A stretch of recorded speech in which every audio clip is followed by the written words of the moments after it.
സുഹൃത്തുക്കളെ, ഇത് ഇന്ന് നടന്ന സംഭവമാണ്. ഇത് മാക്സിമം എല്ലാവരിലേക്ക് ഷെയർ ചെയ്ത് എത്തിക്കണം. കാരണം കൊച്ചു കുട്ടികളൊക്കെ വാങ്ങിച്ച് കുടിക്കുന്ന സാധനമാണ് ഇത്. മാസേര ഡ്രിങ്ക് നമ്മൾ അടുത്തുള്ള ഷോപ്പിൽ നിന്ന് വാങ്ങിച്ചതാണ്. ഇത് എക്സ്പയർ ഡേറ്റ് എഴുതിയ ഇനിയുണ്ട് 2 മാസം.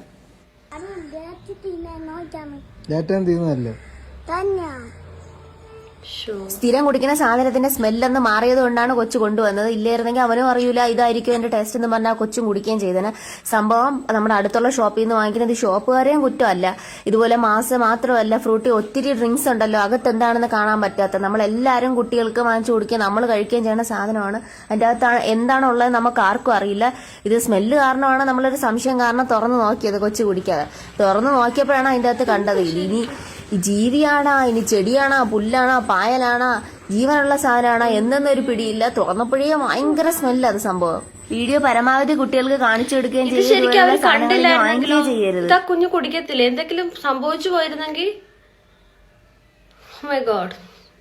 നമ്മൾ സത്യം പറഞ്ഞാൽ എന്തൊക്കെ സാധനങ്ങളാണ് പുറത്തുനിന്ന് മേടിച്ച് കഴിക്കുന്നതും കുഞ്ഞുങ്ങൾക്ക് കൊടുക്കുന്നതും. പക്ഷെ ഇതൊന്നും ഇപ്പം എങ്ങനെ നമ്മൾ തന്നെ കുഞ്ഞുങ്ങളുടെ കാര്യം മാറ്റി നിർത്തി നമ്മൾ തന്നെ എന്തൊക്കെ കാര്യങ്ങളാണ് പുറത്തുനിന്ന് കഴിക്കുന്നത്.